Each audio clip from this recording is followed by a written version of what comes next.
How to make an elevator pitch. Before you start making your elevator pitch, there are a number of things that are important to know. You need to understand what an elevator pitch is and why they are important.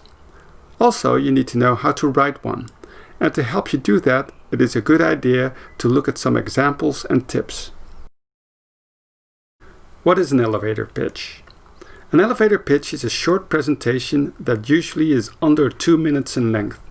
It could even be under 1 minute. The reason why it's called an elevator pitch is because the duration of the presentation is about the same as how long it takes to ride an elevator to the top of a tall building.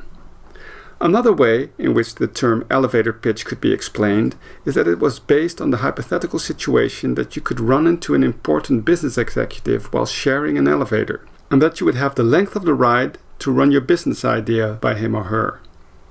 An elevator pitch could be about yourself, for instance if you're looking for a job, or it could be about a business idea, a product, or a service. Why is an elevator pitch important? You could look at an elevator pitch as a mini presentation that's always ready to go, and there is a variety of reasons why it's helpful to have one. First of all, an elevator pitch could serve as a good icebreaker to start a conversation, and it is a useful way to get a lot of information across in a short time. Also, your pitch could work as an effective transition between the online version of you to the real-life version of you. It could serve as a way to be more than a person on a phone or a screen, and it could help you to make an impression. A well-prepared elevator pitch also helps you in exciting or stressful situations in which you want to rely on information that you have already thought about and prepared. Finally, an elevator pitch may also create opportunities for you to take the lead in conversations in which you need to make an impact. How to write an elevator pitch. An effective elevator pitch is made up of 4 parts. First, you need to introduce yourself in a way that is short but memorable. Also, you need to provide a summary of what you do. This is important because it helps the listener to assess whether you or the idea, product, or service you provide could be of help. Once you've made this clear to your audience, you need to explain what you want. In other words, this is the part in which you explain what you have to offer or which problem you're solving. Finally, your elevator pitch should always end in a call to action. This means that you have to make something happen that will help you maintain the relationship between you and the person you're pitching to. This could be trying to set up a meeting, offering to call, sending an email, etc. Now let's look at these 4 elements in a bit more detail. Explaining who you are. When you meet someone for the first time, you need to say hello and give your full name. Depending on what the custom is, you accompany this with a handshake or a bow, etc. After that, you may want to add a pleasantry like, "It's nice to meet you," or "It's a pleasure to meet you," or something along those lines. Explaining what you do. Explaining what you do starts with describing your background and briefly giving an overview of your education. This helps your listener to determine who you are. After that, you need to explain what your work experience is, so the person you are pitching to can assess whether your skills and background could be useful. It also helps to emphasize any specialties or strengths that you may have, because these may set you apart from potential competitors.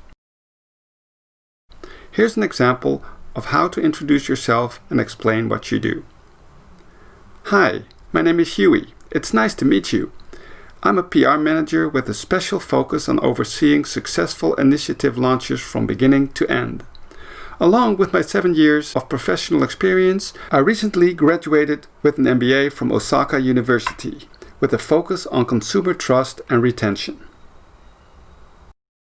After you have explained who you are and have told your listener a bit about your background, you need to make clear what you want. What that is depends on the situation, of course. You may want to pitch yourself, an idea you have, a product or service, but what all these have in common is that they should include an ask. In your ask, you specifically state the goal of your pitch. This could be a job opportunity, an internship, or just contact information for a follow-up meeting. Secondly, you need to explain the value you bring to the table. In other words, you need to explain what your audience has to gain by listening to you, so they understand what you have to offer. Let's look at the following example. I find the work your PR team does to be innovating and refreshing. I'd love the opportunity to put my expertise to work for your company. Finishing with a call to action. Now that your audience knows who you are, what you do, and what you want, you need to end your pitch with a call to action in which you explain what you would like to happen next.